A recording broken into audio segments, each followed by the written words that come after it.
नमस्कार, मैं ज्योतिर्विद प्रमिल चतुर्वेदी। मित्रों, शनि देव 23 मई 2021 के दिन के 2:53 से 11 अक्टूबर 2021 तक वक्री हो रहे हैं। इसका देश पर कैसा प्रभाव पड़ना है? मित्रों, हमारे देश की जनपत्रिका वृषभ लग्न की है। वर्तमान समय में 24 जनवरी 2020 से ही अपने स्वयं की मकर राशि, पृथ्वी तत्व की राशि और देश की जनपत्रिका के भाग्य भाव से शनि गुजर रहे हैं। शनि वक्री हो रहे हैं, इससे भयभीत होने की आवश्यकता नहीं है। जैसा आप जानते हैं, राहु केतु हमेशा वक्री होते हैं, सूर्य चंद्रमा हमेशा मार्गी होते हैं, कभी वक्र स्थिति में नहीं आते हैं। मंगल, बुध, शुक्र, शनि और बृहस्पति या अपने ट्रांजिट फेज में टाइम टू टाइम मार्गी और वक्री होते हैं। चूंकि शनि देव न्याय की संचालन व्यवस्था को बड़े ईमानदारी पूर्वक अप्लाई करते हैं, अपने पिता सूर्य को भी नहीं छोड़ते हैं। शनि न्याय करते हैं, शनि कानून व्यवस्था को चिन्हित करते हैं। न्याय की संचालन व्यवस्था का कारक शनि है। शनि स्वकर्म स्वसिद्धांत की बात करते हैं, डिसिप्लिन की बात करते हैं, अपने खुद के आपके कर्तव्य कैसे हैं उसको डिफाइन करते हैं। भाग्य भाव की राशि मकर राशि में शनि वक्री होते हैं और 23 मई 2021 से 11 अक्टूबर 2021 के इस चंद्रमा के श्रवण नक्षत्र का जो क्राइटेरिया मोड में अप्लाई होने वाले हैं, अर्थात शनि चंद्रमा के कैरेक्टर को भी, उसकी मुख्य विशेषताओं को भी शामिल कर रहे हैं, अपने खुद में अंगीकृत कर रहे हैं। चंद्रमा जली तत्व की व्यवस्था को संचालित करता है।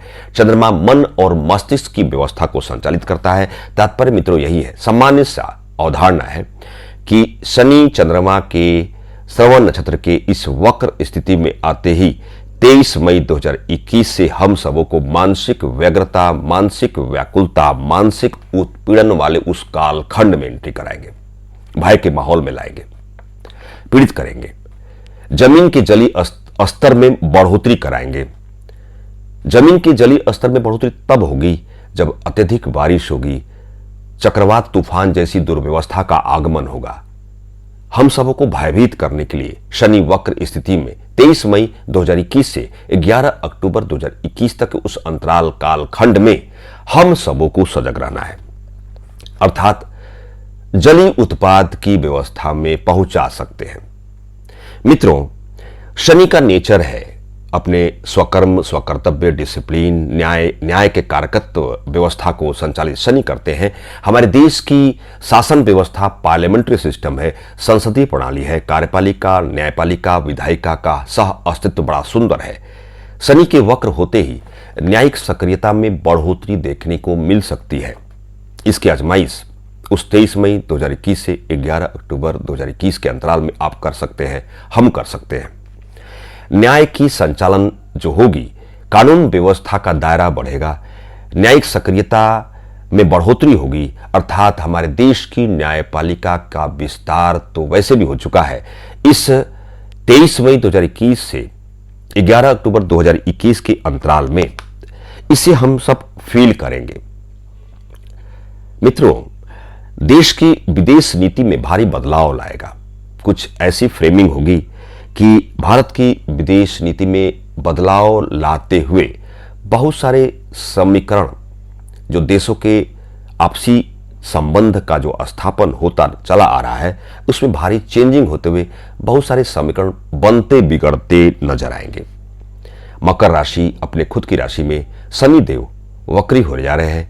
यह पृथ्वी तत्व की राशि है और चंद्रमा के नक्षत्र में वक्री हो रहे हैं।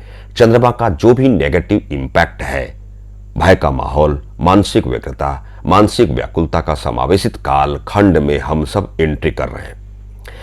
मित्रों, यदि हम वायरस की बात करते हैं तो शनि जहां वक्री हो रहे हैं, जब जब बृहस्पति और शनि की युति बनी है और जब अन्य ग्रह वक्री होते हैं तो शनि के पावर में और बढ़ोतरी हो जाती है, शनि की क्षमता और बढ़ जाती है। 13 सितंबर 2021 से बृहस्पति और शनि युति बनाएंगे, अर्थात कंजक्शन मोड को अप्लाई करेंगे। नए वायरस के आगमन के उस प्रतीकात्मक कालखंड 13 सितंबर 2021 से प्रारंभ होती नजर आ रही है। वहीं कोरोना वायरस के तीसरे लहर की बात भी सुन रहे हैं। 13 सितंबर 2021 से 11 अक्टूबर 2021 का अंतराल में हम सबों को सजग रहने की आवश्यकता है। जैसे कोरोना वायरस की बात होती भी है, तो वैसे भी 2025 के अप्रैल मई तक यह कोरोना वायरस हम सबों के साथ रहेगा। हम सबों को अलर्ट रहने की आवश्यकता है। जो भी हमारे देश की शासन व्यवस्था की जो नीति है, पॉलिसी है, उसको हम व्यवहारिक स्तर पर अप्लाई करें, वैक्सीनेशन की प्रक्रिया को सुंदर तरीके से अप्लाई करें और अपना बचाव खुद करें। मित्रों, शनिदेव अपने वक्र स्थिति में आते ही चंद्रमा के श्रवण नक्षत्र में वक्री रहेंगे। वहीं आपको जानकारी है कि जब 23 मई 2021 को जब शनि वक्री होंगे तो मंगल मिथुन राशि से विचरण करते हुए अर्थात 3 जून तक मंगल की अष्टम पूर्ण उच्च दृष्टि शनि पर पड़ेगी। वहीं 3 जून 2021 से 19 जुलाई 2021 तक कर्क राशि का मंगल अपनी नीच की अवस्था में आएंगे, ग्रह गोचर की व्यवस्था में, और मंगल शनि परस्पर आमने सामने रहेंगे। 19 जुलाई 2021 के पश्चात वह सिंह राशि में आएंगे और पुनश्च मंगल और शनि का 6ठे-8वें खड़ाष्टक योग बनता हुआ उस प्रतीत काल में हम सबों को एंट्री कराएंगे। मित्रों, यह मैं आपसे ऐसी बातें क्यों कर रहा हूं?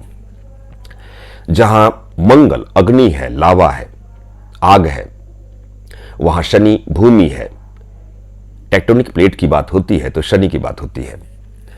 मंगल और शनि के खड़ाष्टक योग बनने से और जब तक मंगल की दृष्टि शनि पर रहेगी, अर्थात 3 जून तक मंगल की अष्टम दृष्टि शनि पर रहेगी, 3 जून 2021 से 19 जुलाई 2021 के उस अंतराल में मंगल की सप्तम दृष्टि शनि पर रहेगी।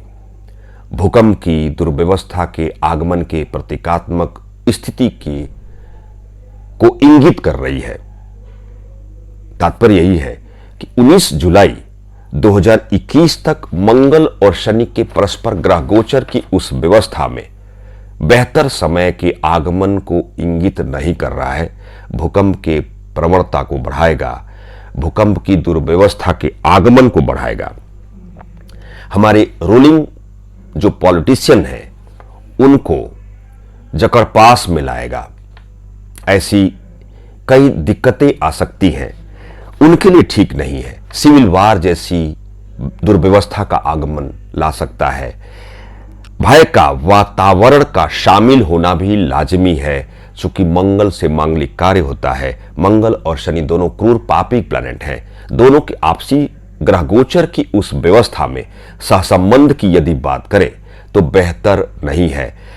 उस आतंक वाली उस दुर्व्यवस्था कालखंड में मंगल और शनि के परस्पर जो रिलेशन बन रहे हैं गोचर में, ट्रांजिट में, वह बेहतर नहीं है। मित्रों, ईश्वर का नाम लेना है, अपने स्वयं के कर्म और कर्तव्य पर सुंदर तरीके से ध्यान देना है और उस विषम काल के जाने का इंतजार करना है। मित्रों, एक छोटी सी व्याख्यान के तहत मैं ज्योतिर्विद प्रमिल चतुर्वेदी, नमस्कार।